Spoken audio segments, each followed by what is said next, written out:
அவர் வார்த்தை காணப்படாத தேவன், வார்த்தையாகிய தேவன் மாமிசமாக இந்த உலகத்தில் வந்த மகா பெரிய தெய்வத்திற்கு கர்த்தராகிய இயேசு கிறிஸ்து என்று பெயர்.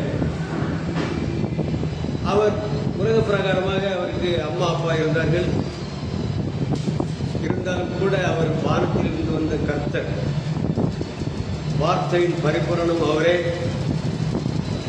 பிதாவும் அவரே, குமாரனும் அவரே, பரிசுத்தாவியும் அவரே, எல்லாம் உள்கொண்டவராய், எல்லாம் தமக்குள் இருந்தவராய் கர்த்தராகிய இயேசு கிறிஸ்து என்னும் இயேசு என்கிற நாமத்தில் பூமியில் நின்று கொண்டிருந்தார்.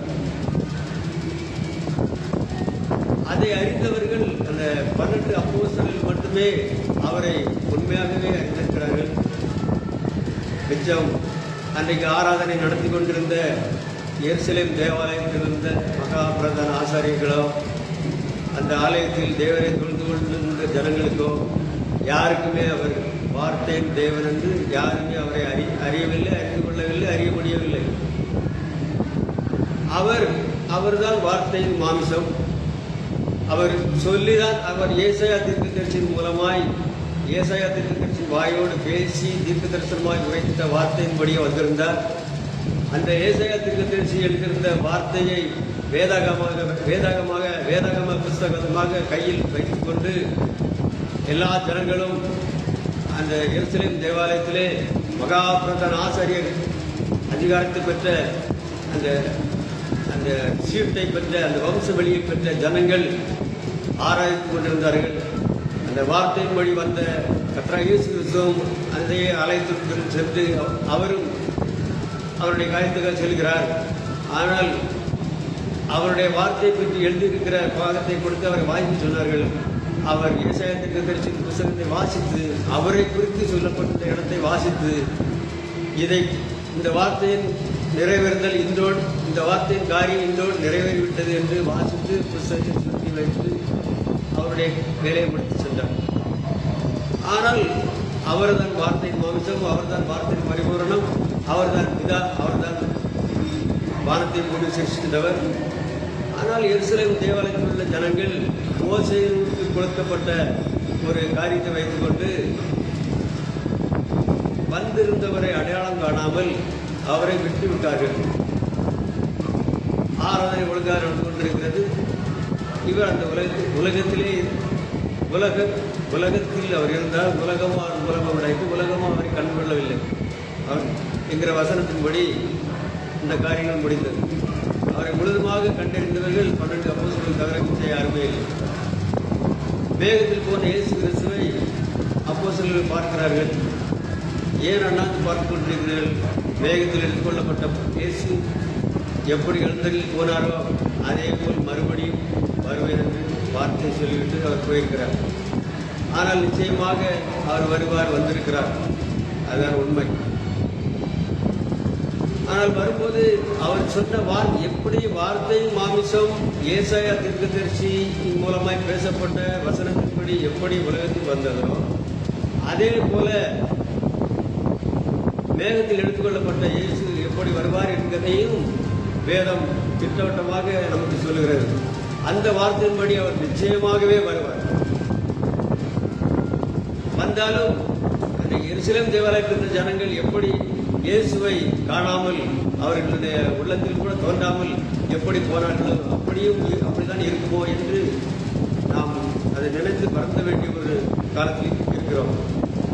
இந்த கடைசி நாட்களில் சகோதரர் பாலிபதேசன் மூலமாக இந்த பூமியிலே பேசப்பட்டு வருகிற மகா பெரிய சத்தியத்துக்கு அதை நாங்கள் கண்டோம், கேட்டோம், பார்த்தோம் என்கிற ஒரு அடிப்படையான ஒரு காரியத்தை கொண்டுதான் உங்கள்கிட்ட பேச முடிகிறது. இதுவரையிலும் சபைகள் நடந்து கொண்டிருக்கிறது. இன்றைக்கு வரை கூட சபை இல்லை. ஆனாலும் அந்த போர்வையிலே சபை நடத்தி கொண்டு வருகிறார்கள். இன்றைக்குள்ள சத்தியம் என்ன? நாம் எந்த காலத்தில் இருக்கிறோம்? இன்றைக்கு நமக்கு கொடுக்கப்பட்ட வார்த்தை என்ன என்கிற காரியங்களை பேசுறதுக்கு உலகத்தில் யாரும் சகோதரர் பாலிபதேஸ்வரர் தவிர வேற யாருமே இல்லை. வேதத்தை திட்டமும் தெளிவுமாக சொல்லிக் கொடுக்கிறதுக்கு ஆண்டவர் அவரை அனுப்பிவிட்டார். அதுதான் நாங்கள் அவரோடு கண்ட ஒரு உண்மையான ஒரு அடிப்படையான ஒரு பெரிய காரியம். இன்றைக்கு வேதத்தை சொல்லித் தர்றதுக்கு பூமியிலே ஆள் இருக்கிறார்களா? எந்த என்றால் இருக்கிறார். ஒரே ஒருத்தர் மாத்திரம் இருக்கிறார். அவர் சகோதரர் பாலிமனேசன் அவர்கள். அவருடைய போதனைகளை நாம் கேட்டுதான் உங்களிடத்திலே நான் அதை அறிமுகமாக சொல்லுகிறேன். இதை 2021 ஜூலை 24ஆம் தேதியிலிருந்து ஆண்டவர் அவரோடு பேசுகிற வார்த்தை மிகவும் புதியதானது, கேட்கிறதுக்கு அது அரிதானது, இதுவரையிலும் பூமியில பேசப்படாதது. இந்த ஒரு நல்ல நாட்களில் நாம் பூமியில வாழ்ந்து கொண்டிருக்கிறோம். அவர் சாட்சியாக சொல்லுகிறது என்னவென்றால், இந்த மாபெரும் சத்தியத்தை பேசுறதுக்காக நான் ஆண்டவருடைய பள்ளிக்கூடத்தில் படித்துக் கொண்டு வந்த கடைசி மாணவன் என்கிற அந்த சாட்சியை சொல்லியே அவருடைய போதனையை ஆரம்பிப்பார். வேதத்திலிருந்து ஒரு வார்த்தை கூட கூறலாமல் அது அப்படியே சொல்லித்தரக்கூடிய ஒரு அவருடைய கரத்திலிருந்து அந்த வார்த்தையை பெற்ற மாபெரும் மனிதராக இருக்கிறார். ஏனென்றால் நாங்கள் அவரோடு இருந்து அவரோடு அதிக நேரத்தை செலவு பண்ணுகிறதுனாலே நிறைய காரியங்கள் திட்டமும் தெளிவுமாக பேசப்பட்டு நிரூபிக்கப்பட்ட ஒரு பெரிய காரியமாக இருக்கிறது. வேதமும் வேதத்தில் உள்ள எழுத்துக்களும் அது ஒரு எழுத்து கூட அது அழியாது என்று வேதம் சொல்லுகிறது. அதை அப்படி பார்க்க போனால் வேதத்தின் வார்த்தைப்படி இன்றைக்கு உலகம் எப்படி இருந்து கொண்டிருக்கிறது, நாம் எந்த காலகட்டத்தில் இருக்கிறோம், நாம் இருக்கிற நேரம் என்ன என்கிறதை வேதம் நமக்கு இந்த நாட்களில் என்ன சொல்லுகிறதோ அதை அப்படியே சொல்லி தரக்கு பரலோகத்திலிருந்து இன்னைக்கு அனுப்பப்பட்ட ஒரு மாபெரும் மனிதராக இருப்பார் என்று நாங்கள் எண்ணுகிறோம். ஏனென்றால் அவர் பேசக்கூடிய வார்த்தையை, அவர் பேசக்கூடிய சத்தியமே அதுக்கு சாட்சி. ஆளை பார்த்தோ அவருடைய படிப்பறிவை பார்த்தோ நாங்கள் அதை நம்ம சொல்லவில்லை. வேதத்தினுடைய காரியங்கள், அவர் பேசப்படக்கூடிய சத்தியங்கள் அவ்வளவு ஆழமாயும் இதுவரையிலும் யாராலும் பேசப்படாத ஒரு பெரிய காரியமாக இருக்கிறது. அவர் இந்த காலத்துக்கு அனுப்பப்பட்ட, அதாவது ஆண்டவருடைய கரத்தால் ஒரு பெரிய காரியத்தை பெற்றவர். மோசே என்பவர் இஸ்ரவேல் ஜனங்கள் எகிப்தில் இருக்கும் பொழுது ஆசரிப்பு கூடாரத்தின் மாதிரியை ஆண்டவரால் அவர் அழைக்கப்பட்டு சீனாய் மலையில் அவரை சந்தித்து ஆசரிப்பு கூடாரத்தின் மாதிரியை அவர் கண்டித்து அந்த பார்த்த மாதிரிப்படியே பூமியில் கொண்டு கூடாரத்தை போட்டார். அது மோசேக்கு காண்பிக்கப்பட்ட ஆசரிப்பு கூடாரம். அந்த ஆசரிப்பு கூடாரத்தை மோசே தான் போட்டார். அதிலிருந்து கர்த்தர் பேசினார். அந்த பேசின வார்த்தையின்படி அந்த ஜனங்கள் வழிநடத்தப்பட்டார்கள், கானானுக்கு போய் சேர்ந்தார்கள். அதே போல இன்றைக்கு கூட இந்த மாபெரும் சத்தியம், இந்த கடைசி நாட்களில் வேத ரகசியம், வேதத்தினுடைய காரியம், இதுவரையில் பேசப்படாத ஒரு பெரிய காரியத்தை பேசுறதுக்காக கர்த்தர் பரலோகத்தின் தெய்வம், வானத்தின் தெய்வம், இந்த பூமியிலே மெய்யான கூடாரம் என்ற பெரிய கூடாரத்தை அவர் போட்டுவிட்டார். அதன் வாயிலாக அவர் பேசக்கூடிய ஒரு பெரிய காரியம் நாம் கேட்கிறதுக்கு நாம் கடமைப்பட்டிருக்கிறோம். அத்தனையும் வேதத்தில் உள்ள ரகசியங்களாக இருக்கிறது. அது வெளிப்பாடுங்கிற விசேஷம் அது மணவாட்டிக்கு கொடுக்கப்பட்ட ஒரு பெரிய காரியம். மணவாட்டியினுடைய ஆயத்தம் வெளிப்பாட்டினுடைய விசேஷத்துக்குள்ளே இருக்கிறது. அதை பரிசுத்த யோவானாகிய அப்போஸ்தலர் அவர் மட்டும் ஆவிக்குள்ளே போய் அதனுடைய காரியத்தை பார்த்துவிட்டு அவரும் மரணித்து விட்டார். அதனுடைய காரியங்களை அவர் உலகத்துக்கு பேசவில்லை.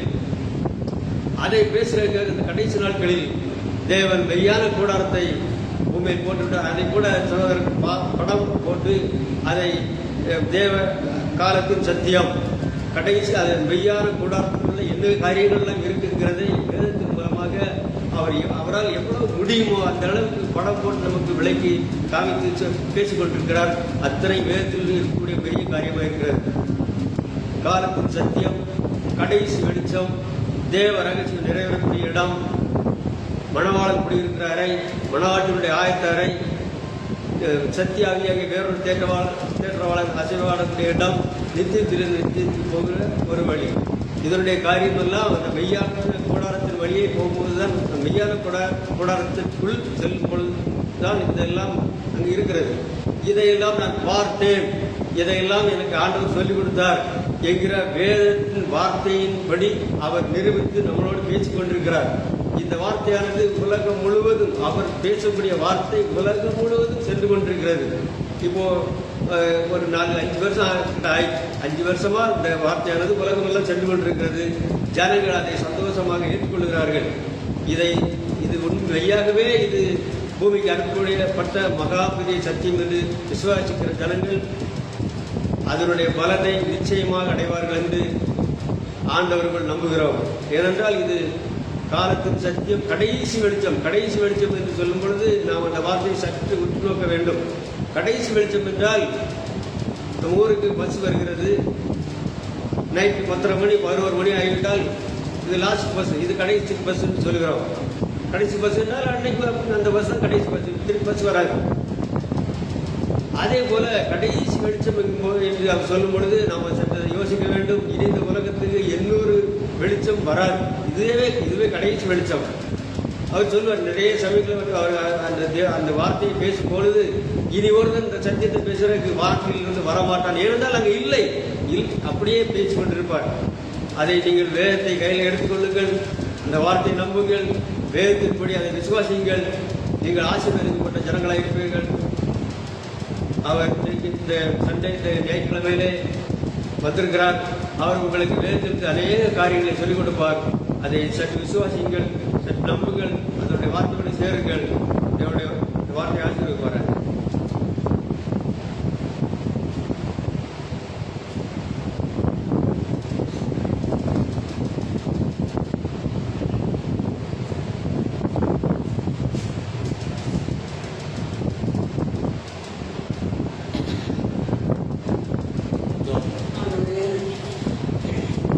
மறைவிட உண்டு மன்னவனின் ஜனத்திற்கு குறை விசாரிக்கும் கோபத்தின் நாளில்.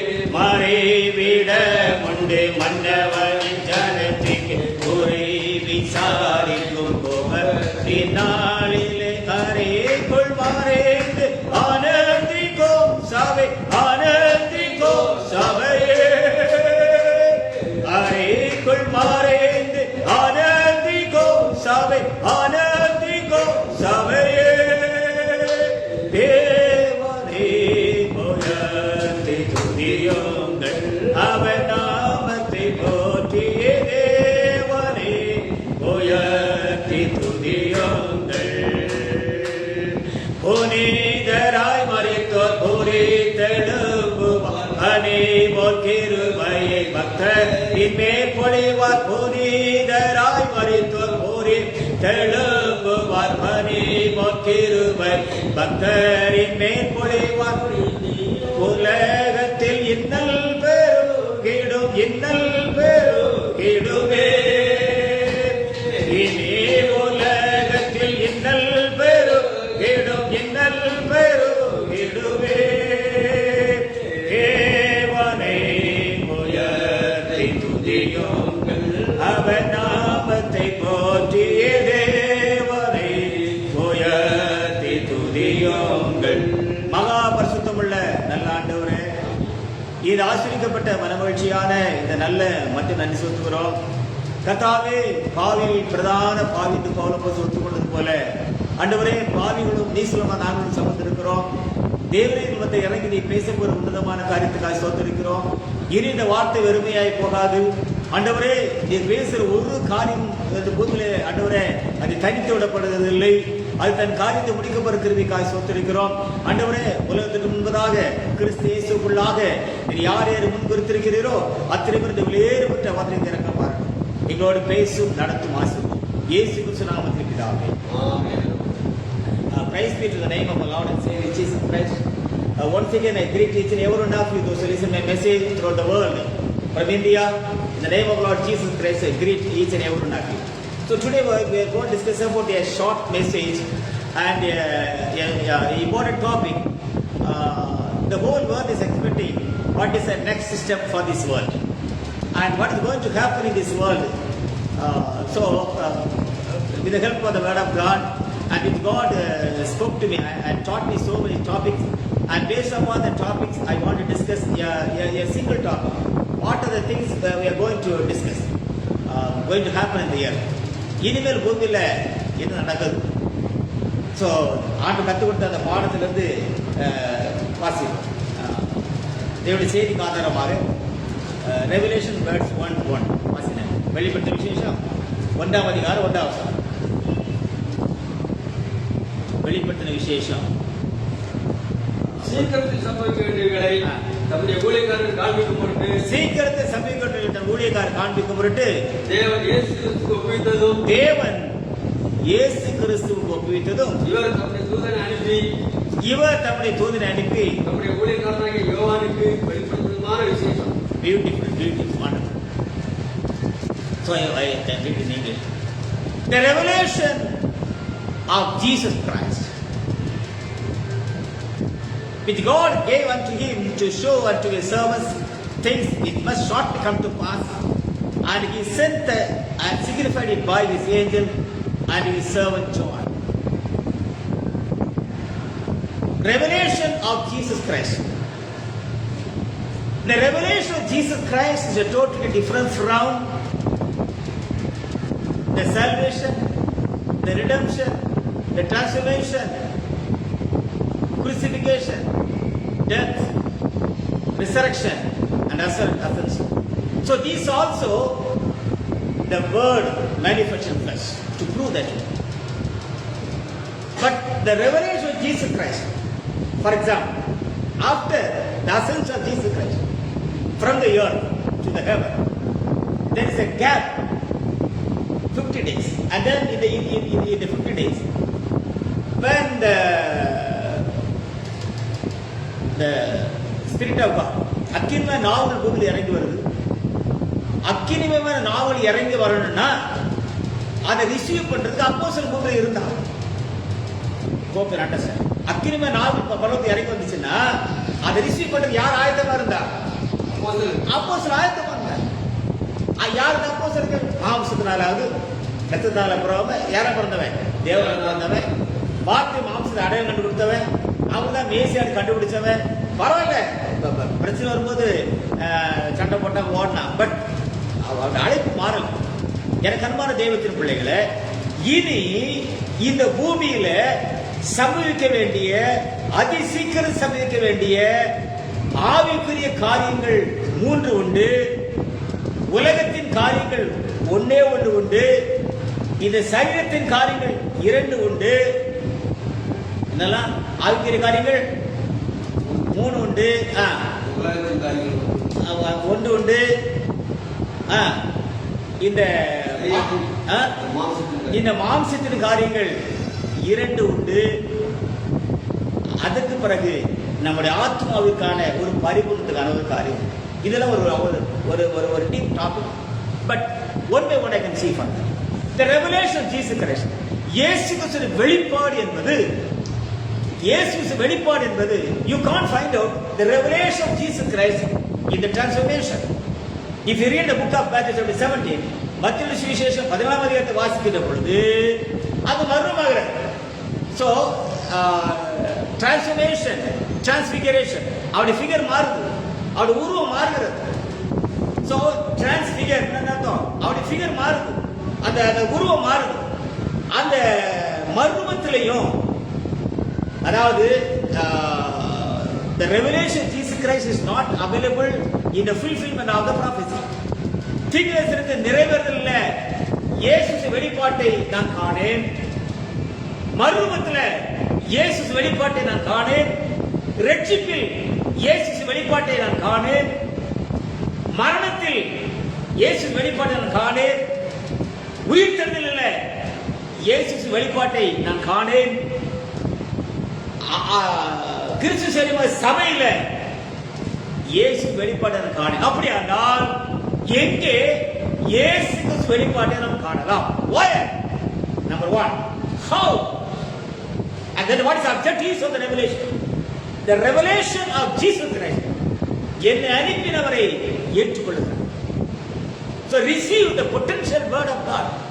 When the potential of the word is manifest in the form of the flesh, in the name of Jesus Christ, they can identify it. That is the inspiration of the apostles.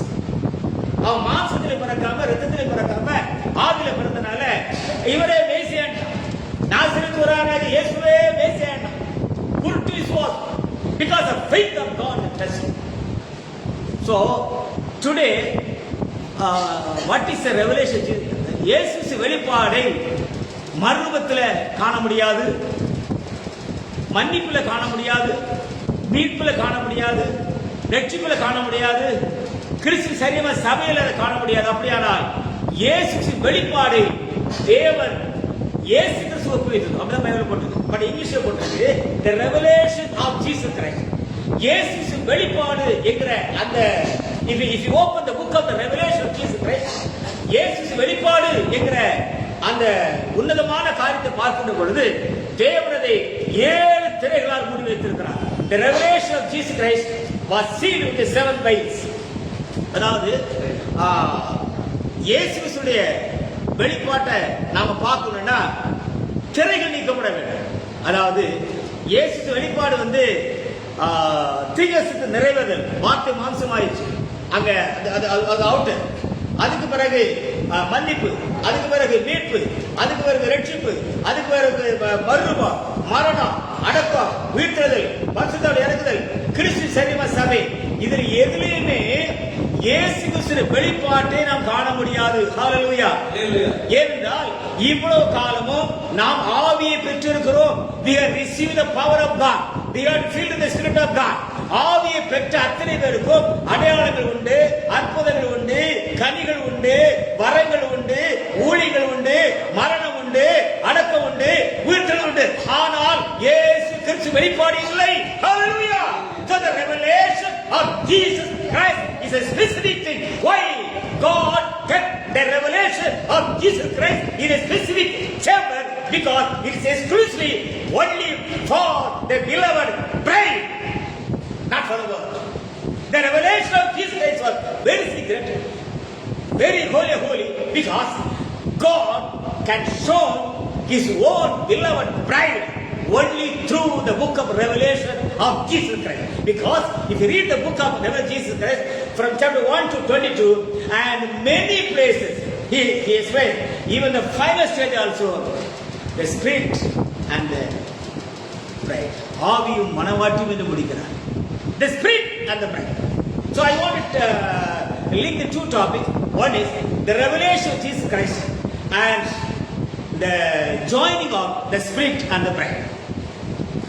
இயேசு வெளிப்பாட்டையும் ஆவியும் மனவாட்டியும் இணைகிற, அதாவது இவ்வளவு triangle போட்டுட்டோம் அப்படின்னா, அதாவது revelation Jesus Christ and the spirit and the bride நம்ம போட்டு வச்சுன்னா அது ரொம்ப புரியும்.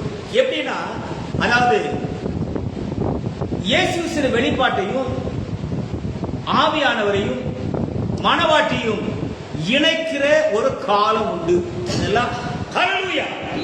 Very important topic. Brother, this is not what the message you are hearing is not my brain.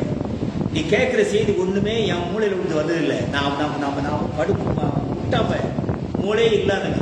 அதனால நீங்க கேட்கிற செய்தி எல்லாமே மனுஷாலும் அல்ல, மனுஷன் மூலமாயும் அல்ல, இயேசு கிறிஸ்து எனக்கு சொல்லிக் கொடுத்த, பள்ளிக்கூடத்துல கற்றுக் கொடுத்த பாடத்தை தான் சொல்றதே தவிர இது ஏன் மெசேஜ் இல்லை, ஏன் செய்தி இல்லை, இதுக்கு நான் பொறுப்பும் இல்லை. நீங்க கேட்டாலும் சரி, நீங்க கேட்காட்டும் சரி, தூக்கி பாக்கிட்ட போனா சரி, தூக்கி வீதியில போனா சரி, நியாய தீர்ப்புல கணக்கு ஒப்பிக்கணும். அவ்வளவுதான் எனக்கு வேலை. எனக்கு வேற எந்த வேலையும் கிடையாது. நான் ஒரு பாஸ்டரோ, நான் அப்போஸ்தலனோ, சுவிசேஷனோ, போதகனோ, ஒரு அடையாளம் செய்யணும், அது எதுவுமே இல்லை. I am none of this man. Because எனக்கு குத்து விளக்கு இல்லை, நட்சத்திரமே இல்லை, அப்படி எங்க போஸ்டிங். அதனால நான் கடவுளுடைய பள்ளிக்கூடத்தில் படித்த ஒரு கடைசி மாணவன். அவர் சொல்லிக் கொடுத்த சில பாடத்தை நான் டீச் பண்ணிட்டு போயிடுவேன். கேட்கறது கேட்காது நம்ம மேல வந்து கடமை. அது நான் பொறுப்பு கிடையாது. கொடுக்க எந்த செய்திக்கும் பால் பொறுப்பு கிடையாது. பரலோகமே பொறுப்பு. ஹல்லேலூயா. பரிசுத்தவான்களுக்கு பொறுப்பு, வேதமே பொறுப்பு. அப்போ ரெவலேஷன் ஜீசஸ் கிரைஸ்ட் வாசிங்க. வெளிப்படுத்தல் 22:17. Yes, very good. Revelation 22:17. Revelation 22. ஆவியும் மனவாட்டியும் வா என்றார்கள். பாத்தீங்களா? ஃபேண்டாஸ்டிக். இது ரொம்ப ஆச்சரியமான வசனங்க. And the spirit and the bride say come.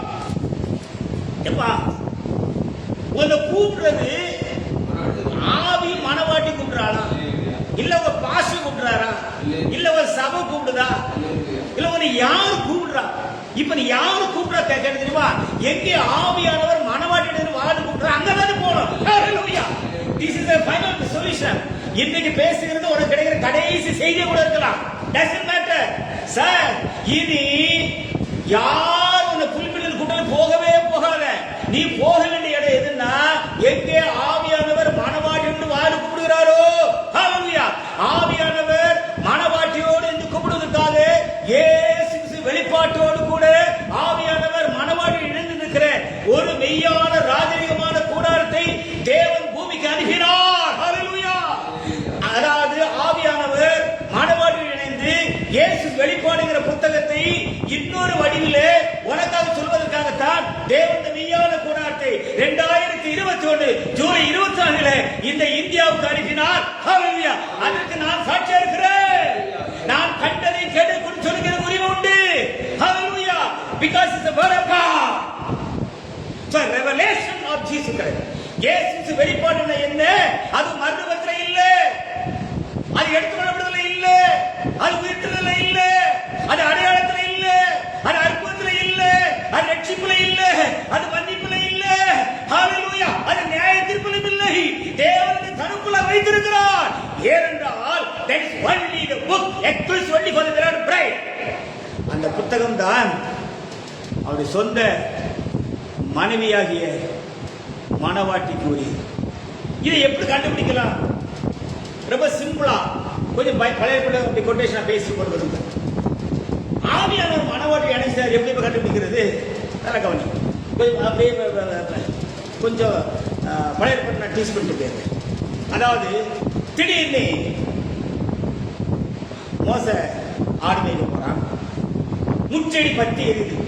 இப்படி முச்செடி தீப்பிடிச்சு எரியுது. ஆனா அது என்ன செய்யல, அவுத்து போகல, கரியா மாறல. இப்போ அவங்க நினைக்கணும், முச்செடி தீப்பிடித்து எரிகிறது சொன்னால் அங்கே மோசையோடு கர்த்தர் பேசிவிட்டார் என்று அர்த்தம். ஹல்லேலூயா. உன் கண்ணுக்கு என்ன தெரியணும்? உன் கண்ணுக்கு என்ன தெரியும்? முச்செடி என்ன செய்கிறது? தீப்பிடித்து எரிகிறது. அங்கே மோசை நிற்க வேண்டும். முச்செடி தீப்பிடித்து எரிகிறது சொன்னால் அங்கே கர்த்தர் மோசையை அழைத்து விட்டார் என்று அர்த்தம். There are 3 types of calling for all the prophets. எல்லா தீர்க்கதரிசிகளுக்கும் 3 விதமான அழைப்பு உண்டு. அது பெஸ்ட் எக்ஸாம்பிள் மோசே. அதாவது முதல்ல ஆண்டவனை எங்க சந்திக்கிறாரு? முச்செடி. அது பிறகு சீனாய் மலையில. அது பிறகு சொல்றாரு, எப்பா நீ முச்செடிக்கு வர வேண்டாம், நீ சீனாய் மலைக்கு வர வேண்டாம், நான் பரலோகத்தில் காண்பிக்கிற மாதிரிபடி இங்க கூடாது போடு, பூமியில கூடாது போடு, நான் இறங்கி வந்து அங்க இருப்பேன், நீ அங்க வந்து நம்ம பேசிக்கலாம். ஹல்லேலூயா. அப்படியான காணக்கூடாத தேவனும் தாய்க்கு தகப்பனுக்கு பிறந்த மாம்சமான ஒரு மனுஷனும் இறங்கி வந்து ஒரு இடத்துல சந்திப்பதற்கு காலாகாலமாக பூர்வ காலத்தில் பங்கு பங்காக கொஞ்சம் கொஞ்சமாக தேவன் ஒவ்வொரு காலத்திலும் ஒரு கூடாரத்தை போட்டிருக்கிறார். ஹல்லேலூயா. ஒரு காணக்கூடாத தேவன் ஒரு மனித மோசடி பேசுவதற்காக தேவன் எதை போட்டார்? கூடாரத்தை போட்டார். The tabernacle is exclusively only God spoke to the man of God. கடவுள் மனுஷனோடு பேசுவதற்காக போடப்பட்ட குணம். இப்போ ஆசீர்வாத கூடாரத்தை போட்ட பிறகு இனி மோசையோடு கர்த்தர் எங்க பேச மாட்டாரு? முச்செடியில பேச மாட்டாரு, சீனாவில புகை எழுந்தாரு. ஆனா நாம முச்செடிக்கு ஒரு கூடாரமும் சீனாவில ஒரு கூடாரம் போட்டு நீங்க அங்க என்ன ஆர்டர் நடத்தினாலும் கர்த்தர் அங்க பேசவே மாட்டார். நீங்க வேணா சொல்லலாம், ஒரு காலத்துல கர்த்தர் மோசைக்கு சந்தித்தார், ஒரு காலத்துல கர்த்தர் பேசுகிறார். இது மோசை சந்தித்த முச்செடி. Right sir, what about today? இன்னைக்கு கர்த்தர் அந்த முச்செடியில மோசையோடு பேசுவாரா? இன்னைக்கு கர்த்தர் சீனாவில இருந்து மோசையோடு அந்த ஞாபகப்படுத்த கொடுப்பாரா? இன்னைக்கு கர்த்தர் ஆசீர்வாத கூடாரத்திலே மோசையோடு மகா புஸ்தகத்திலே முகமுகமாக பேசிக் கொண்டிருக்கிறார். ஹல்லேலூயா. பரலோகத்திலிருந்து ஒரு கூடாரத்தின் மாதிரி கொடுக்கப்பட்டால் நம்ம ரொம்ப ஸ்ட்ராங்கா நினைக்கணும். என்னன்னு சொன்னா, தேவன் மனிதனோடு பேசுவதற்காக அவர் விருப்பம் கொண்டிருக்கிறார். இது நான் மட்டும் சொல்லுங்க, பைபிள் சொல்லுதுங்க. ரெவலேஷன் சாப்டர் 22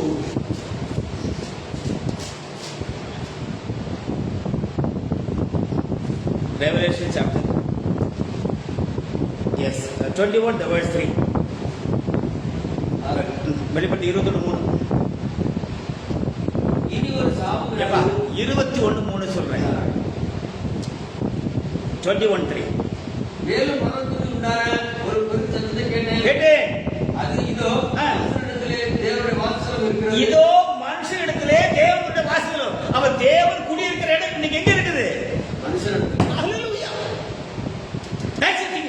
அடுத்து பேசுவோம் சார். இன்னைக்கு ரொம்ப டீப்பா பேச வேண்டிய காரியம் என்னன்னா, இன்னைக்கு தேவன் வாசம் பண்ணுகிற வாசஸ்தலம் எங்க இருக்குப்பா? மனுஷங்கிட்ட இருக்கு. கர்த்தருடைய பெற்ற மாறன். யார் இந்த மனுஷர்கள்? யார் இந்த மனுஷர்கள் சார்? இங்கதான் சிருஷ்டி சுவாதனம், அதாவது தேவனுடைய புத்திரர்கள், தேவனுடைய புத்திரர் வெளிப்பட்டு சிருஷ்டி சுவாதனமாக்கப்பட்ட பிறகு நான் அது கொஞ்சம் பின்னால் வந்தேன். கொஞ்சம் அதை டாபிக் பண்ணேன். இப்போ மோசையின் காலத்தில் முச்செடி பற்றி இருந்து விட்டால் மோசை கற்றுக் கொடுத்தான்னு அர்த்தம். அப்போ முச்செடியில் என்னது இணைகிறது? அக்கினி இணைகிறது. முச்செடியில அக்கினி இணைஞ்சிட்டுனா அங்க அங்க யாரை கூட்டான்னு அர்த்தம்? யார் கூட்டான்னு அர்த்தம்? மோசை கூட்டான்னு அர்த்தம். அதாவது இதெல்லாம் நிறைய நீங்க அதாவது நீங்க என்கிட்ட கேட்கலாம்.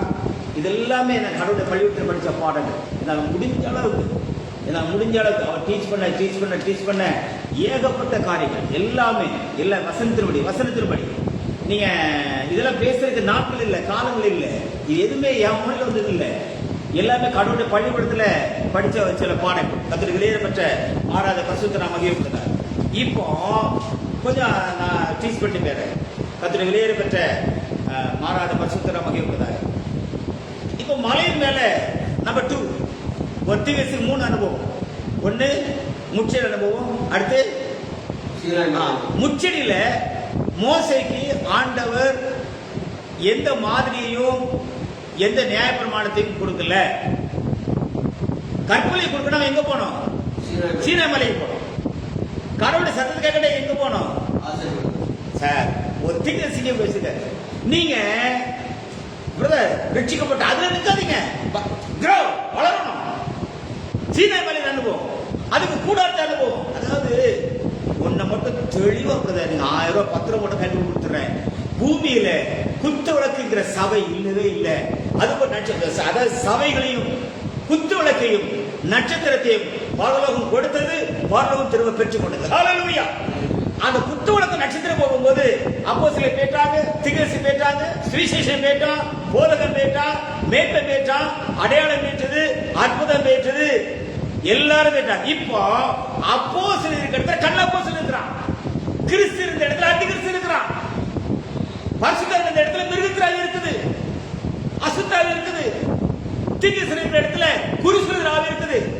பரிசுத்தர் இடத்துல பிழையாம இருக்கிறான். திகசி இடத்துல இசைவேலுக்கு ஃப்ரெண்ட்ஸ் இருக்கிறான். இதுதான் இந்த திருச்சபை. ஹalleluya. கேட்டாலும் கேட்கறது சத்தியம்தான். Truth shall make you free. இத உண்மை. சத்தியமா இல்ல. நீ இப்ப சபைக்கு போறது வேஸ்ட், காணி கொடுக்கிறது வேஸ்ட், அவன் கொடுக்கிற அப்பத்தை ரசத்தை கொடுத்துட்டு கர்த்தர் சரின்னு சொல்லி ஏமாந்துறது வேஸ்ட், அட்டர் வேஸ்ட்.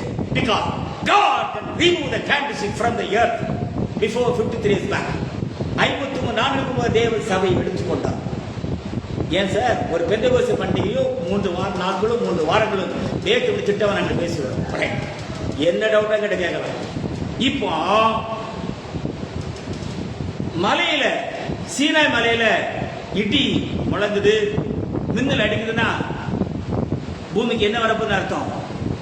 என்ன வரப்போன்னு அர்த்தம்? ஒரு கற்பலகை, தேவன் எழுதப்பட்ட கற்பலகை பூமிக்கு வரப்போகிறது. அதை ஒரு மனிதன் பெற்றுக் கொள்கிறார் என்று அர்த்தம். ஹalleluya.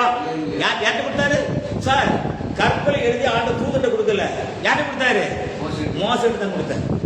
கர்த்தருடைய விலையேறும். இப்போ கூடாரத்துக்கு மேல பகல்ல மேக சம்பவம், இரவு அக்கினி சம்பவம் இருக்குன்னா என்ன அர்த்தம்?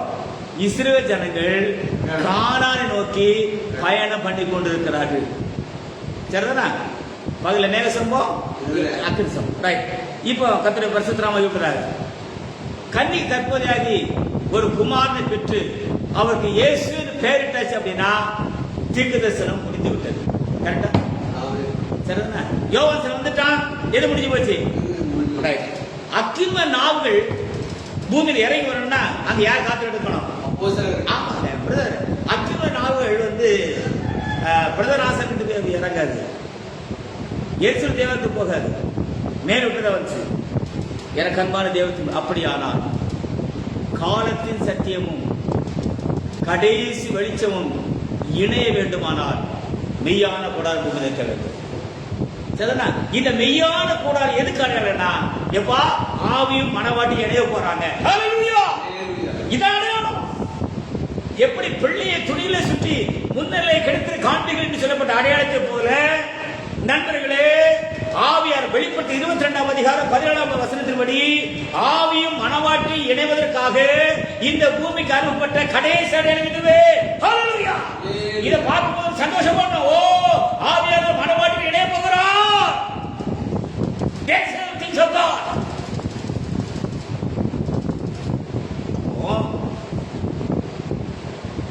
அந்த ராகாபு வேசி வீட்டில் தொங்குன ஒரு சிவப்பு கயிற்றை போல, முன்னிலையில் சுற்றப்பட்ட துணியை சுற்றப்பட்ட ஒரு மாம்சத்தை போல ஆவியானவர் மனவாட்டியோடு இணைவதற்கு முன்பதாக தேவன் ராஜரீகமான அடையாளத்தை இந்த பூமிக்கு அனுப்பினார். கர்த்தர் விலையேற பெற்ற மாறாத பரிசுத்தரமாக இருந்தார். இதுல ரெவலேஷன் ஆஃப் ஜீசஸ் கிரைஸ்ட் யாரு? இத மூணா பிரிக்கிறேன் வசனத்தின்படி. இத நீங்க ரொம்ப புரியணும்னா முதல்ல பிரகாரத்துல இயேசு வெளிப்பாட்டை தெரிஞ்சுக்கணும், பரிசுத்த ஸ்தலத்துல ஆவியானவர் பற்றி தெரிஞ்சுக்கணும், மகா பரிசுத்தத்தில் இருக்கிற மனவாட்டி பற்றி. ஆமே. இந்த அடையாளத்துல அவுட்டர் பார்ட் என்னது? இயேசுடைய வெளிப்பாடு. இந்த இயேசு வெளிப்பாடுங்கிற புத்தகத்தின் வழியே தான் அடையாளங்கள், அற்புதங்கள், கனிகள், வரங்கள், ஆவிக்குரிய சரீரங்கள், பரிசுத்தவான்களுடைய சரீரங்கள், நீதிமானுடைய ஆவிகள், எக்கால சத்தங்கள், இடி முழக்கங்கள், மின்னல்கள் அத்தனையும் இயேசு கிறிஸ்துடைய வெளிப்பாட்டுக்கு வெளியே நிற்க கண்டேன். அப்ப நான் அடையாளம் எப்படி செய்யணும்னா, நான் எங்க வரணும்? பிரகாரத்துக்கு வரணும். நான் சத்தியத்தை பேசாம அடையாளம் எப்படி செய்ய வருகிற பொழுது நான் வார்த்தை பேச முடியாது. That's what belongs there. Is the third book. அதாவது முதலாம் எழுப்பு, இரண்டாம் எழுப்பு, மூன்றாம் எழுப்பு. The third book is a word book. அதாவது மூன்றாம் எழுப்பு வார்த்தை ஒன்று இருக்கிறது. The word, the voice, the God's power, miracles and wonders in the outer part. But the word is the holy of holy because it can touch your heart and pull permanently. வார்த்தை தான் ஒரு மனுஷனை நிரந்தரமாய் உள்ள இழுத்துக்கொள்ளும். அதே போல ஆவியானவர் இந்த கடைசி காலத்துல சத்தியத்தோடு இணைக்கும்பதாக இயேசு கிறிஸ்துவின் வெளிப்பாட்டு பரிபூர்ண பூமிக்கு அனுப்பப்பட வேண்டும். ஹல்லேலூயா! இந்த இயேசு வெளிப்பாட்டுடைய பரிபூர்ணத்துல 7 படிகளை பார்க்கணும். If you want to find out the revelation of Jesus Christ, இயேசு வெளிப்பாடு என்கிற அந்த ராஜரீகமான பிரகாரத்துல சார் இன்றைய காலகட்டத்தில் இயேசு வெளிப்பாடுவே பிரகாரம் ஆவியானவரே பரிசுத்த ஸ்தலம், மனவாட்டியே மகா பரிசுத்த ஸ்தலம், வார்த்தை மாம்சமே என்னது அந்த மூடுதலை. ஆகவே இந்த இயேசு வெளிப்பாடு என்கிற அந்த ஸ்டெப்ல யாருன்னா முதலாவது நமக்கு தெரிய வேண்டிய விஷயம் ஆவிக்குள். எங்க ஆவி பெறுதல் இல்ல, எதுக்குள்ள? ஆவிக்குள். இந்த ஆவிக்குள் கர்த்தர் நாளில் என்ன செய்தே? ஆவிக்குள்ளாரே. அப்ப ஆவியை பெற்ற யோவான் ஆவிக்குள் போனது போல நம்ம பெற்ற பரிசுத்தருடைய எல்லா காரியத்தை காட்டிலும் ஆவிக்குள், கிறிஸ்துவுக்குள், வார்த்தைக்கு உள், ரகசியத்துக்கு உள், அபிஷேகத்துக்கு உள். So go inside the Christ of God. அப்ப வெளிப்பாடுகிற அந்த புத்தகத்தை பெறுவதுதான் நாம முதல்ல என்ன சொல்லுப்பா? ஆவிக்குள். இரண்டாவது ஜீவபரிசுத்த அதிகாரத்துக்குள், மூன்றாவதாக சத்தியத்திற்குள், நான்காவதாக நித்தியத்திற்குள், ஐந்தாவதாக ரகசியத்திற்குள், ஆறாவதாக தேவனுடைய நித்திய ஜீவனுக்குள், ஏழாவதாக அந்த ஆவியானவர் மனவாட்டிற்கு நிற்பதை நாம் காண்போம். ஹல்லேலூயா, ஹல்லேலூயா. So these are the steps. அதுல ஒரே ஒரு பாட்டு ரொம்ப முக்கியம், தேவ ரகசியம். The secret of God. The secret of God is only by one to one. தேவ ரகசியம் என்பது தேவன் மண்ணான மனிதரோடு காதோடு காது பேசுவார். Hallelujah. One to one, that man alone hear the word of God, not for the whole world. இப்போ அந்த ரகசியம் பேசப்பட்டு விட்டால் அந்த ரகசியம் நிறைவேற வேண்டும்.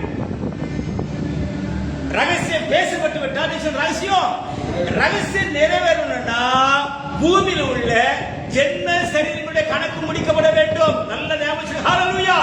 பூமியில எது முடிக்கப்படணும்?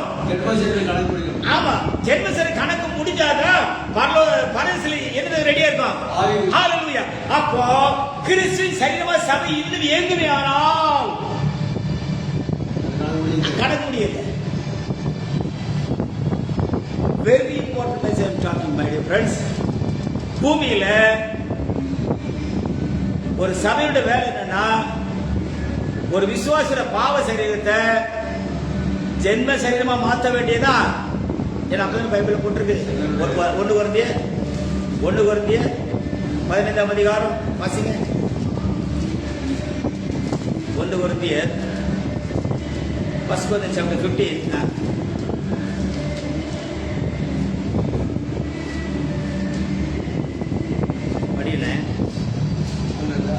எப்பா ஜென்ம சரீரத்துக்கு அப்புறம் 44 ஜென்ம சரீரம் விதிக்கப்படும். ஆமென். ஆவிக்குரிய சரீரம் எடுத்திருக்கும். நல்ல கவனிங்க. அப்போ ஒரு கிறிஸ்து சரீரமா சபைக்கு விசுவாசி போறான்னா எதுக்காக போறான்? அவனுடைய பாவ சரீரத்தில் உள்ள போவான். அவனுக்கு மன்னிப்பை கொடுத்து, ரட்சிப்பை கொடுத்து, பரிசுத்த வரத்தை கொடுத்து, ஞானசானம் கொடுத்து, ஆவிக்கிற வரத்தை கொடுத்து, கனிவுள்ளவனா மாற்றி கிறிஸ்து சரீரத்தை புசிக்க வச்சு அவனை எதை மாத்திக்கணும்? எப்பா நீங்க சண்டை சொல்லி நடத்துறீங்க. சார், உங்க பிரசங்கத்துல நீங்க எத்தனை பேருடைய பாவ சரீரம் ஜென்ம சரீரம் சொல்லுங்க சார். சும்மா உட்காந்து ஓ ஹீலிங் இந்த கதை வேண்டாம். கிறிஸ்து சரீரம் சபைக்கு வேலை என்ன? மாத்தினியா சொல்லு. எத்தனை பேரை மாத்தினா? அடையாளத்தை அற்புதத்துல பாவ சரீரத்தை ஜென்ம மாற்றவே முடியாது. ஆவுக்கு கனிகளை மாற்ற முடியாது. அது ஒரே ஒரு ஃபார்முலா உண்டு. அவன் மனம் திரும்பணும், கர்த்தர் இயேசு ஞானசானம் பெறணும், பரிசுத்தம் பெறணும், ஆவிக்கிற வரங்களை பெற்றுக்கணும், சரீரத்தை புசிக்கணும், ரத்தத்தை பானம் பண்ணணும், உண்மை உத்துவமா வசனத்தை கை கொள்ளணும், மண்டே போடணும். அவன் அடக்கம் பண்ற பாசம் அப்படியே இருக்கணும். அப்பதான் எழுப்புவான். ஹalleluya. கூட்டு போய் சோட்டு மேல அடக்கம் பண்றான். எவன்டா சொன்னா? எங்கடா இருக்குது? அப்ப சபையோட பாவம் என்ன? ஒரு விசுவாசியோட பாவ சரீரத்தை ஜென்ம சரீரமா மாற்றி அவனுக்கு ஆவிக்கிற சரீரத்தை அவன் பெற்றுவிட்டான்ங்கிற பரிபூரணத்தை கொடுக்கிறது வரைக்கும் எவனுடைய வார்த்தை பிரசிக்கிறானோ அவனே போதகனுக்கு தகுதி உள்ளவர். ஹalleluya. நீ பிஹெச்டி படிக்கிற, நான் தான் பிஹெச்டி படிச்சிருக்கிறேன். என் படிப்புனால ஒரு மனுஷனுடைய பாவ சரீரத்தை எதை மாற்ற முடியாது. சான்ஸே கிடையாது. சும்மா உட்காந்துட்டு என்னமோ போவாங்களா அதே பாரம்பரியத்தால குருத்தோலை பிடிப்பாங்க, சிறுவேல தொங்க வைப்பாங்க, கோயில முடிப்பாங்க, பிதா போக்குவாங்க, அப்புறம் திடப்படுத்தலும்பாங்க. குழந்தை என்ன செய்யும்? எனக்கு இல்லாத அட்டகாசத்தெல்லாம் பண்ணிக்கிட்டு இவரை மண்டையை போட வச்சு இவங்க எழுப்ப மாட்டாங்க. இந்த டாபிக்கே வேண்டாம். நல்ல கவனிங்க. அப்ப வாசிங்க. ஜென்ம சரீரம் விதிக்கப்படும். ஆமென். இந்த ஜென்ம சரீரம் தான் ஒரு கிறிஸ்து சரீர சபையில உண்மையா இருப்பான். பாவ சரீரத்தோட நீ சபை நடத்தினா சபை உடச்சு ஓடிடுவான். முதல் வேலை செய்யணும். அங்க பேசி முதல்ல வந்த உடனே அவனுக்கு தேவ வார்த்தை பேசி அப்போஸ்தலர் உபதேசத்தின்படி கர்த்தர் இயேசு ஞானசானத்துக்கு துப்பு கட்ட சபைன்னு சொல்லவா சாக்கன்னு சொல்லவா? ஹalleluya. இந்த சபை அது கூவலடி சாக்கடை கசபக்கடை ஆளே சாக்கடை ஒண்ணுமே வேண்டாம்.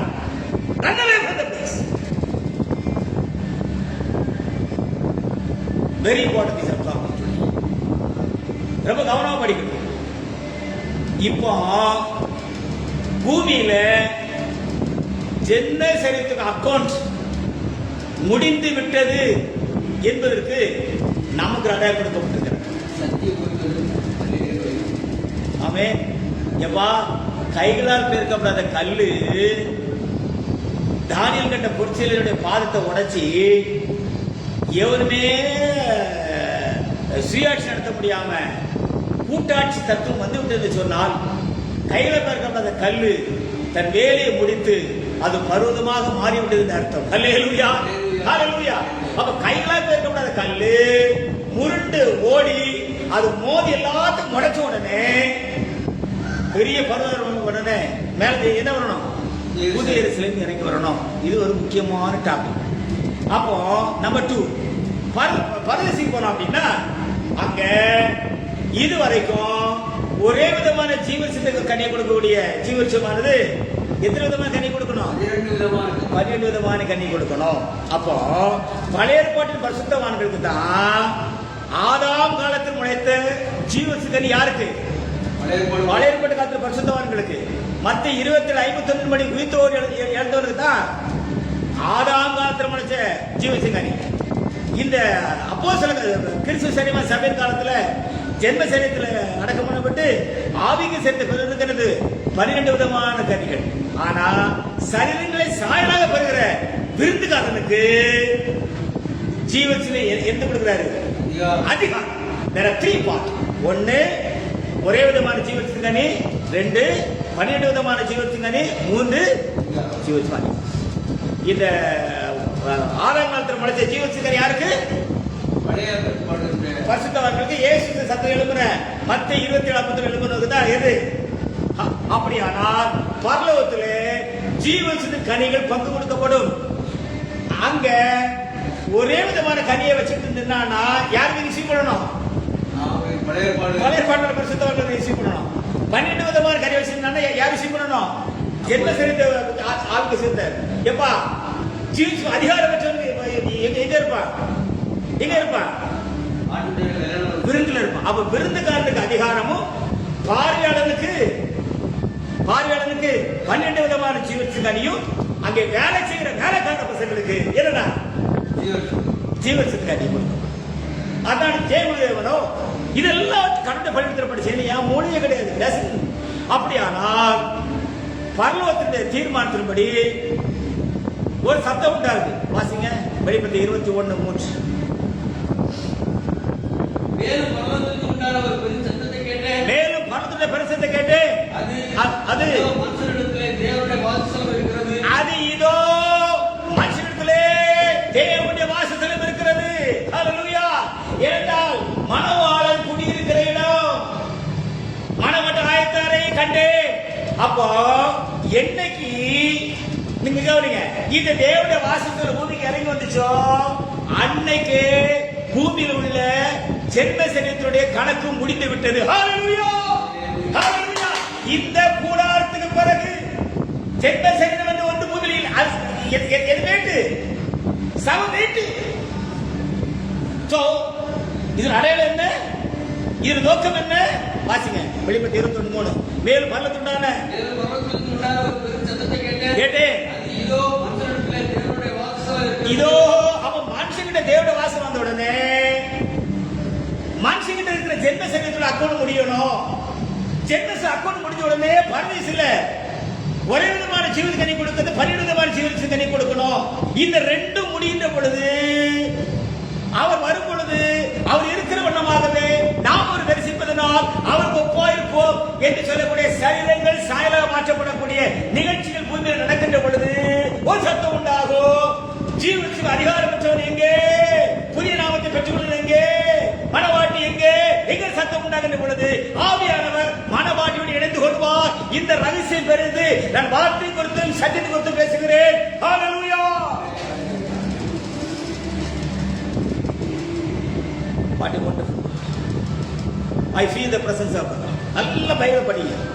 Now பூமியில என்னைக்கு இந்த மெய்யான கூடாரம் தேவனுடைய வாசஸ்தலம் பூமிக்கு வந்துச்சோ நீங்க அந்த கேள்வி கேட்கலாம். எப்படியா இது தேவன்? ஆமாயா, மணவாளன் குடியிருக்கிற இடம். ஹல்லேலூயா. மணவாளன் குடியிருக்கிற இடம் அங்கதான் குடியிருக்கிறாரு. அங்க மணவாட்டி ஆயத்தமாகிறார். The commands of the bride can change the bride. When the bride give the commands to the bride, she herself changed. மணவாளனுடைய கட்டளையின்படி மணவாட்டி என்ன செய்கிறார்? ஹalleluya. The great power is coming now. நல்ல கவனிக்கணும். இப்போ இந்த தேவனுடைய வாசத்துல பூமிக்கு வந்துச்சு அப்படின்னா எக்காலங்கள், சத்தங்கள், மின்னல்கள், இடிகள், முத்திரைகள், ஆவிகள், வல்லமைகள், இந்த 7 பிரகாரத்துல அணிவகுத்து ஆயத்தமாக்கப்பட வேண்டும். ஏனென்றால் பரலோகத்திலே 3வது ஆராதனை ஆயத்தம். ஹல்லேலூயா, ஹல்லேலூயா. சார், இதுவரைக்கும் பரலோகத்தில் 2 ஆராதனை முடிஞ்சிருக்கு. ஒண்ணு என்னது? வார்த்தை அம்சமானது. 2வது 7ஆம் உடைக்கப்பட்ட பரலோகத்தில் அமைதல் உண்டாயிற்று. 3வது ஆவியான மனவாட்டி அடைவதற்காக. பரலோகத்தில் ஆராதனை முதல்ல கேருபீன் போவான், அப்புறம் சேராபீன் போவான், அப்புறம் தூதர்கள் போவாங்க, அப்புறம் வெளிச்சங்கள் போகும், அப்புறம் சத்தங்கள் போகும், அப்புறம் வல்லமைகள் போகும், சிங்காசன அதிகாரிகள் போகும். அங்கே வார்த்தை காணக்கூடாதவராய் சேதப்பட உட்கார்ந்து கொண்டிருப்பார். ஹல்லேலூயா. இதெல்லாம் நீ பாத்தியா? புகாதி லூட்டால நவோஷா. ஹல்லேலூயா, ஹல்லேலூயா, ஹல்லேலூயா. பரலோகத்தில் ஆராதனை முதல்ல கேருபீன் போவான். என்ன இப்படி பேசுறீங்க? வாசியா ஏசாயா 6ஆம் அதிகாரத்தை வாசிங்க. Isaiah chapter 6.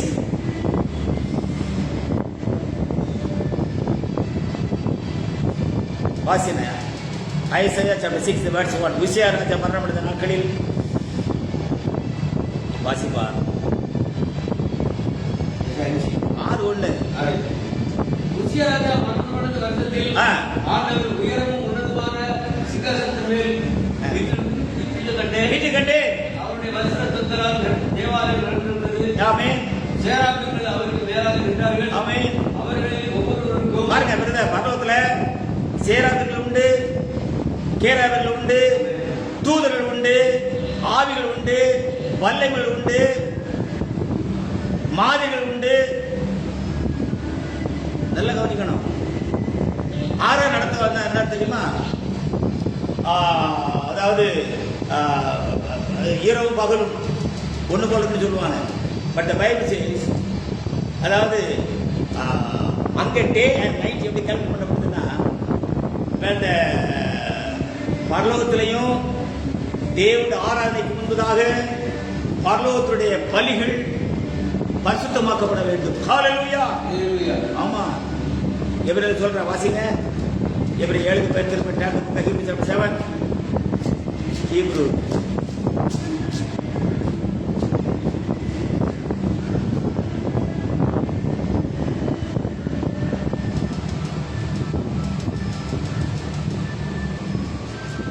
பரலோகத்தில் உள்ளவர்களோ இவைகளின் மேலான கல்வி என்று சொல்கிறார்.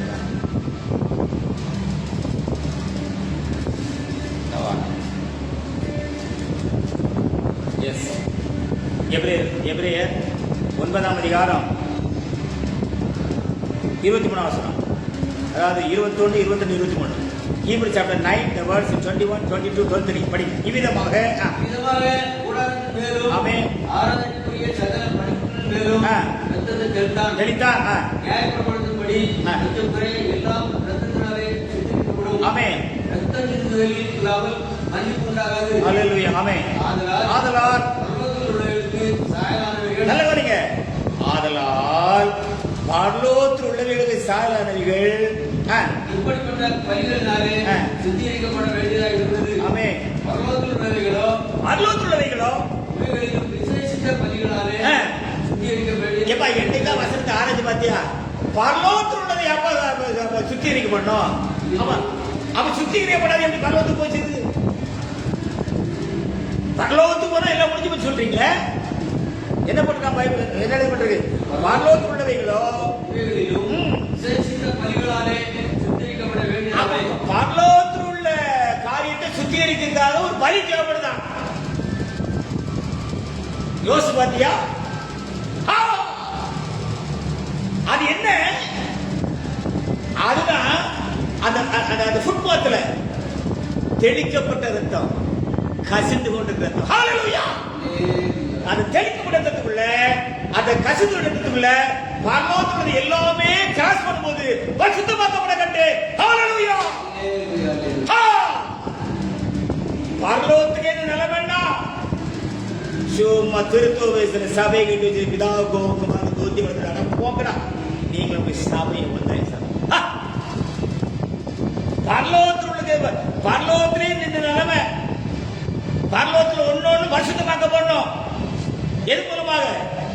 தெளிக்கப்பட்டது மூலமாக, கசிந்த ரத்தத்தின் மூலமாக. அந்த ஃபுட்பாத்ல ரத்தம் கசிந்து கொண்டு கண்டேன். எந்த பாவமானாலும் எந்த சாமானாலும் it will heal because of the blood of Jesus Christ. Hallelujah. Hallelujah. பாவியான கள்ளனும் ஆவோற்றில் மூழ்கினார். மனே மோட்சானந்தமும் அடைந்து பூரித்தார். அடைந்து பூரித்தார். அடைந்து பூரித்தார். மனே மோட்சானந்தமும் அடைந்து பூரித்தார். அவ்வாறே நானும் இயேசுவா விமோசனம் பெற்றேன். என் பாவம் நீங்கி போனதா ஓயாமல் பாடுவேன். ஓயாமல் பாடுவேன். ஓயாமல் பாடுவேன். என் பாவம் நீங்கி போனதா ஓயாமல் பாடுவேன். Hallelujah. So then God sent this truth to the record. அர்த்தம் என்ன? பரலோகத்திலிருந்து பரிசுத்தமாக்கப்பட்டு விட்டது. பூமியிலே ஜென்ம சரீரங்கள் கணக்கு ஒப்பிக்கப்பட்டு விட்டது.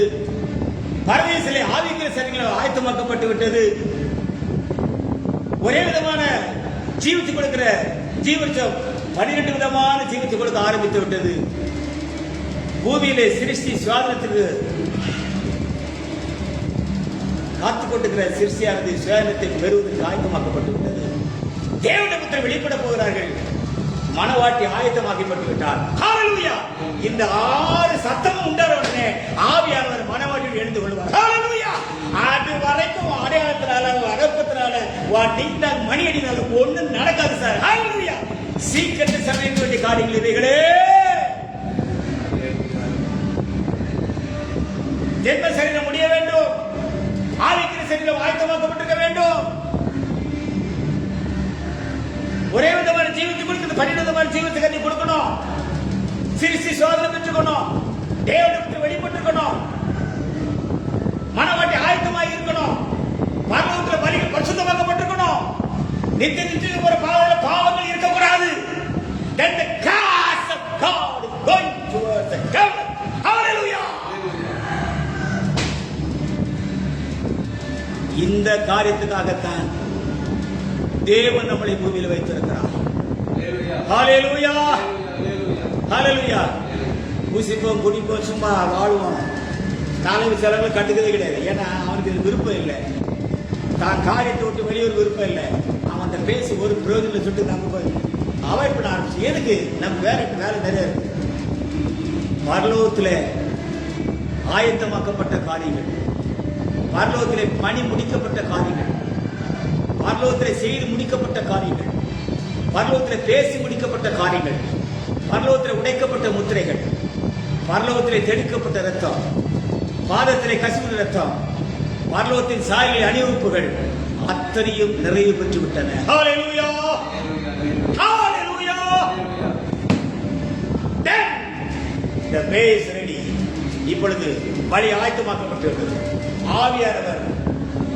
ஆவியானவர் மனவாட்டியோடு இணைந்து விட்டார். எங்க? இந்த பூமியில. எப்படி? வாசத்துல எங்கதான் இருக்குது? அந்த சொன்னேன். ஆசிரியர் கூட அது இருக்கிறது சொன்னால் மோசே உள்ளே இருக்கிற அந்த அர்த்தம். அதே போல அக்கிம நாவு இருந்து சொன்னால் அப்படியா மெய்யான கூடாரம் வருது சொன்னால் சத்தியம் முளைத்து விட்டது, மனவாட்டி ஆயத்தமாகி விட்டால். ஹalleluya. ஹalleluya. Oh my brothers, God bless you. God bless you. So The next part, I will teach you the next message. Job. தங்க கிரீடம் தலையில் தரிக்கலாம், தங்க கிரீடம் தலையில் தரிக்கலாம், சிங்காசனத்தில் சொகுசாயிருக்கலாம், சிங்காசனத்தில் சொகுசாயிருக்கலாம். என்ன சுகம், ஆகா என்ன சுகம், என் ரட்சகரின் சமூகம், பேரானந்தம், பரமானந்த மோட்ச சுகானந்தம், அதை பெற்று அனுபவித்தால் என்ன சுகம். அதிகமா நேசிக்கிற ஆண்டவரே, வார்த்தைக்கா சத்தியத்துக்கா ஸ்தோத்திரம்.